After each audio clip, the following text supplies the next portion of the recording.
Welcome back to Ferris Sports Update. Time to talk Bulldog tennis, and with us is head coach Chad Berryhill. And coach, first of all, welcome to the show here for the first time in 2015-16. Thanks for having me, Rob. Thank you. Bulldog women's team off to a great start, 3-0. Just talk about the early season, what you've seen out of your team so far. Yeah, it's our first trip going up to the UP is always a little bit difficult because you're trying to get as much outdoor practice time as you can, but knowing that weekend that you're going to play indoors based on their facilities, so a little bit of a challenge to get your freshmen who maybe haven't played a lot of indoor tennis, getting them acclimated and getting them ready to go. And we only had about a week and a half of practice before those first matches, which we knew were going to be tough. And Michigan Tech and Lake State were both a lot better than they were a year ago, and we didn't underestimate them. But we came out and played. We played solid doubles, with people getting used to a new doubles partner, and we always talk about how important that is. And we really played well in singles, and it was good to get a lot of our new players some wins and returners off to a good start. This past weekend, actually after that trip to the Upper Peninsula, you had your first home match on Sunday. Beat Saginaw Valley State 5-4, close match. Talk about that match. Yeah, we were kind of the queens of the tiebreaker in that match. It was one of those matches where we knew Saginaw Valley was going to be very tough, and then I think our girls just put a lot of pressure on themselves. We really had to come out of the hole a lot in doubles. I think we were down to 5-2 at number 1, and we were down, I think, 4-1 at number 3, and got down at number 2 too. We lost that one 8-4, but had to win 2 tie breaks to win 9-8 and 9-8 at 1 and 3. And proud of our girls for hanging in there and winning tiebreakers. I mean, that could have went either way, but just played really nervous and really tight. Maybe being at home for the first time, and our new players getting used to that. And then we went over to the singles action, kind of the same thing. We just played nervous and tight, and we finally loosened up and were able to pull some first sets or win some 3-setters. But Saginaw Valley is a tough team to play. They make a lot of shots. They make you have to beat them, and we were just lucky enough to pull that one out on Sunday. As we watch some of the highlights, beautiful weather. Certainly nice to see this time of year. Yeah, you can't beat the weather. Maybe a little bit chilly, but for tennis when you're moving around was great. And great crowd on hand as well. I mean, a lot of our men's team players out there, a lot of people from the community were out. So that's awesome to have that support and have those people cheering behind us. I know you mentioned some of the new players. Talk about those new players and what they brought to the lineup. Yeah, we've got a girl that's playing number 2, Nika Hein from Germany. She's really stepped up and she's a good fighter on the court. She's struggled a little bit sometimes in matches, but she always finds a way to bring it back in and play tough. So she's been very good.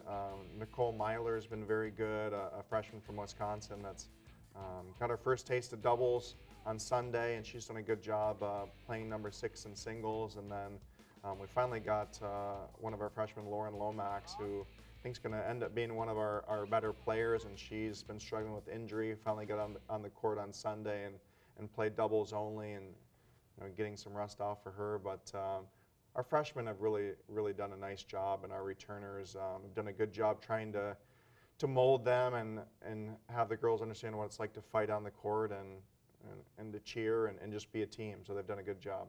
You get that win 5-4 over Saginaw Valley, now 3-0, and busy week this week. You got a midweek matchup here against Northwood, followed by Wayne State and Hillsdale at home. Talk about these 3 opponents. Yeah, we're lucky to have all 3 at home. I mean, all 3 are very tough programs. Northwood and Wayne State have been the elite, the class of the conference the last few years, and Hillsdale is much improved. Obviously, our match with Northwood is always special with the rivalry that the men and the women have had for so many years. But we're just going to come out and play relaxed and play a little bit better in the doubles, and I think we match up pretty well against them. We just got to calm down and play our game, and we'll be okay. The Bulldogs certainly a busy schedule as you move forward here in the conference season. What have you seen from some of the other schools in the conference so far? It's just gets deeper and deeper every year. I mean, we're lucky to be one of 3 undefeated teams in our conference right now. But I think it's one of those years where a 1 or 2 loss team could win our conference. There's just that much parity, that much depth. And like our match, pulling it out of 5-4 against Saginaw Valley, we're going to have many more matches like that where we're going to have to step up in crunch time. But it's a really tough league, as even shown last year. Out of the 7 teams that made the NCAAs, 5 of those teams are from the GLIAC conference. So it's a tough league, but that makes those matches fun. Shifting our attention a little bit here to the men's side, they were also in action this past weekend, and a big weekend for the Bulldogs at the Warhawk Invitational in Wisconsin. Yeah, the guys did a nice job, and we've had very limited time on the court practicing, so I really wasn't sure what we were going to do or how we would perform that weekend. A little bit iffy in the doubles, everyone playing with new partners. We had a lot of new players on our team that were at that tournament, but those guys played well. And then in singles, we won 4 out of 8 of the flights, so that was very good and ended on a high note. But overall, the guys, for this part of the year, they're playing good tennis. Bulldogs had 4 champions in that tournament, 6 of the 9 in the finals. Nice to see those guys advance to playing where it really means something in bracket play. Yeah, I mean, Flight 5 was my favorite because we had 2 of our guys playing against each other in the finals, so that was kind of an intense match. But everyone knows they have something to prove this year. We're going to have a large team and really competitive. I mean, our depth is incredible this year, where even our bottom guys are just as good as our guy that's going to play number 6. So it's made our practices very intense. The competition has pushed everybody to the limits, and I think you saw that this weekend, where the guys know that if they falter a little bit, there's another guy ready to come and take their spot. So they're ready to get after it this year, and we're looking forward to having a great rest of the fall and a great spring as well. We've talked about the long story tradition of Ferris State tennis, and certainly you brought a lot of that back. Talk about last season moving forward into this season and building off of those accomplishments. Yeah, it's fun because you can feel the excitement, still the alumni touching base, and you know, our players hearing about, you know, getting a conference champion shirt when they come back on for the guys, and setting up a ring ceremony and things like that. I mean, it brings a lot of excitement, and now everyone knows, like, hey, we've got to replicate that type of season. So everyone's a lot more focused, everyone's a lot more intense in practice, and it's rubbed off for the women's team as well.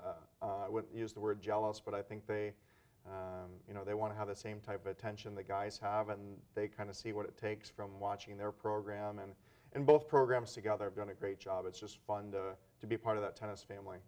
Talk about that relationship between those 2 programs and how those 2 teams work with each other. Yeah, it's a lot of respect, and we've had to build that. And when I came in, not so much that way, but you know, everyone's working hard. Everyone respects what they do on the court. The players now and again are hitting together off the court or hanging out together off the court, and you know, the guys are coming to the girls' matches and vice versa. It's just good to see that camaraderie and everyone supporting each other, because they really want to see both programs do really well and hopefully win championships. Well, Coach, congratulations on the strong start to the season, and best of luck this week. Great. Thank you, Rob. We'll be back with more Ferris Sports Update right after this.